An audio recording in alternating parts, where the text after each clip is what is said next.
Simraid YT, and today we're going to be doing the Doom Tower. Before we go into the Doom Tower, we'll just check out the Great Hall so you can see what levels I'm at on the Great Hall, so you can see what I can achieve, what levels in the game. As you can see, I've put a lot of effort into the Void at this stage and for the accuracy on the Void, but we're building yellows as we go along. The champions we'll be using will be Mother Cybele. She'll be going the lead with her because she gives additional speed of 24%. Her skills are Master of Dread. As you can see, I've got it booked out. It attacks all enemies, has a 25% chance of placing a 30% decreased speed debuff for 2 turns. Her Soul Shepherd places a Revive on Death buff and a 60% increased defense buff on allies for 2 turns. And Uncanny Transfer. This will give her, if she has more health than another champion on your team, you can do the swap over and swap their health across. Mastery, she's been built out for offense and defense, as you can see here. Next, another champion on the team will be using Solus. He'll be used as a nuker. He's the same building offense and defense movements. So yeah, he'll be there for a lot of skill, for a lot of attack in our team. His skills are Bewildering Blow. Attacks one enemy, has a 35% chance of placing a stun debuff for 1 turn. And you can see I booked him out as well. Attacks all enemies on his Reign of Terror, increases the duration of all debuffs on each target by 1 turn. Then places a Provoke debuff on all enemies for 1 turn, places a shield buff on this champion for 2 turns equals to 30% of the damage inflicted.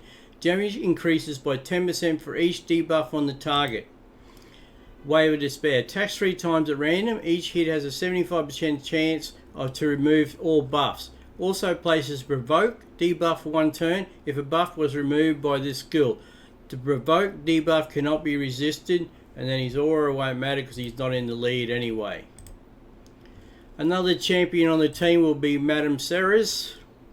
For her masteries, we build her out in defense and support because she's really there for her buffs, so really for what we're going to use. She's booked out as well. Panic Spread. Attacks one enemy, has a 20% chance of placing a fear debuff for 1 turn. This chance increases to 30% if the target is under 1 debuff. This chance increases to 45% if the target is under 2 or more debuffs. Midnight Ritual decreases attack and decreases defense. Removes all buffs from enemies, then places a 50% decrease attack debuff and 60% decrease defense debuff on all enemies for 2 turns. Trick or Treat. Attacks all enemies, has a 40% chance of stealing 1 random buff from each target, places a block debuff, buff on all allies for 2 turns if any buff is stolen, places a True Fear debuff for 1 turn on enemies who have buff stolen. And she's booked out as well. Witch's Grace places a shield buff on this champion equal to 10% of their max HP at the start of each turn. When attacked while under a shield buff, has a 35% chance of placing a fear debuff on attackers for 1 turn. We will have AOX in here as well. His masteries, he's put in some offense and support because he's there to heal and give health to our other champions. Attacks 1 enemy 2 times. Each hit has a 10% chance of placing a 5% poison debuff for 2 turns. Places a 50% decreased attack debuff on all enemies for 2 turns. Also has a 75% chance of decreasing each enemy's turn meter by 20%. Places a 30% decreased critical rate debuff on the target for 2% for 2 turns if they have a 50% or more turn meter after turn meter decreases. Lure of Restoration. This is what he's really in the team for. He attacks 1 enemy, then heals all allies by 10% of their max HP. Heals each ally by an extra 2.5% for each debuff on the target, and I have him booked out as well. And then increases the duration of 2 random debuffs on the attacker by 1 turn when attack occurs once per hit. As you can see here, we have him up. Critical damage 79, but his crit rate's important to make it so his turns at 224. His accuracy is 224, so it's pretty good rate for at this stage. And then we have Royal Guard. Now, Royal Guard skills, he's going to be another nuker in the team. Attacks one enemy, has a 50% chance of placing a 60% decreased defense buff for 2 debuff for 2 turns. And you can see I've got him booked out.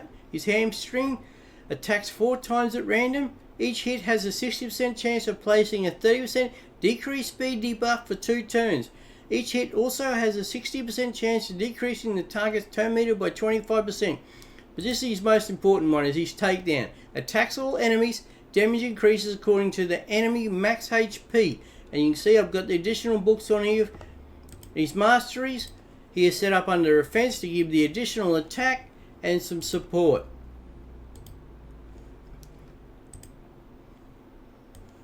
And that's how we'll be doing the start of the Doom Towers. And we'll be doing just the normal first. Okay, we'll get straight underway in the Doom Tower on normal, and we're at floor 4.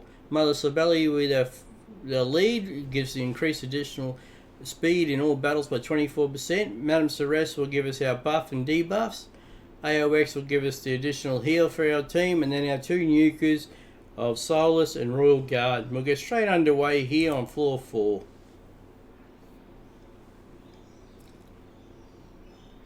Mother Sibeli leads off.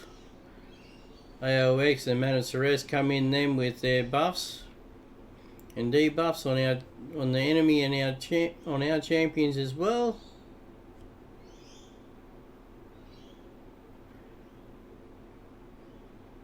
There we go, the additional buffs there by Madame Ceres.